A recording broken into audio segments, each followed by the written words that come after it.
پروردگارا چنین حالت را بر سر هیچ مادر نبیار، زیرا هیچ مادر چنین حالت را برداشت کرده نمیتوانند و تحمل این درد را ندارند.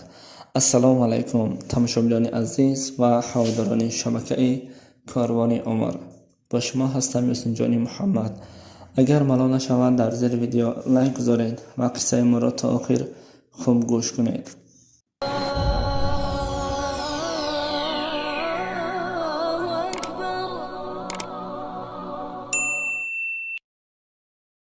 یک مادر بود، همگی یک فرزند داشت. شوهرش سالها پیش وفات کرده بود. این مادر مهر و محبت مادریش را تنها بر این فرزند یگانه‌اش داد و نخواست که پیاندر او را عذاب دهد و با همین طور سالها می گذشت. پسر سالها باز به وایه می رسید. وقتی به وایه رسید، کلان که شد، دید زندگی به نهایت دشوار است و برای پیش بردن زندگی تصمیم گرفت به فدراسیون روسیه رفته کار کند و عائله برپا کند. البته مادر برای تصمیم این فرزندش نارضا بود، اما دیگر چاره نداشت. برای زندگی و برای عائله برپا کردن فرزندش راضی شد و دعا داد. پسر به سفر برآمد و همینطور سالها در فدراسیون روسیه کار کرد و هر بار با مادرش صحبت میکرد. میگفت مادر جان، خدا خواسته باشد من می آیم، توی میکنم و البته شما از دست کلینتان چای می نوشید و استراحت میکنید. مادر سخنان فرزندش را میشنید. میگفت پروردگار فرزندم را به آرزویش برسان و دعای خیر بر فرزندش میداد. همینطور از بین یک سال گذشت و پسر به مادر زنگ زد. گفت مادر جان خوش خبر، هدیه. مادر حیران شد. گفت چیزی هست پسرم، چی شد؟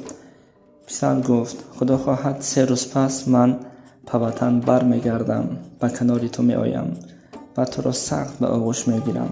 مادر از شنیدن این سخنها از شادی اشک ریخت. البته اشک مادر اشک شادی بود.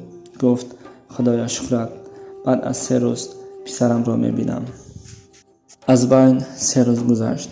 پسر وقتی برای به سفر برآمدن به ایرپورت رفتن به تاکسی سوار شد.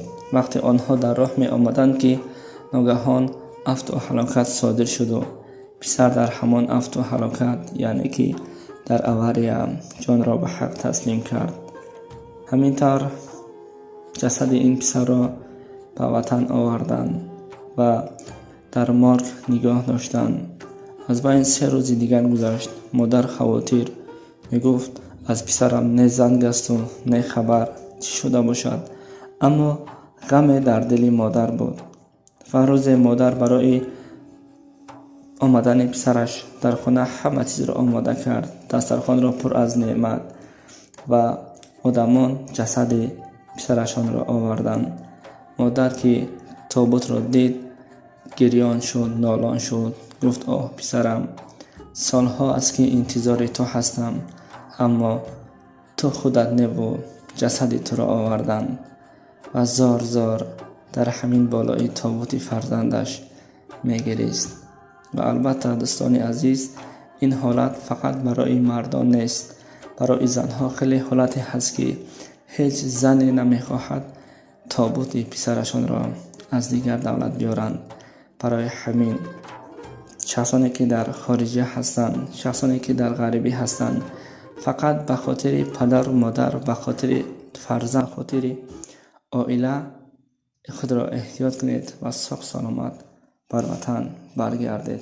خدایا را مددگار شما باشد. غریبان من.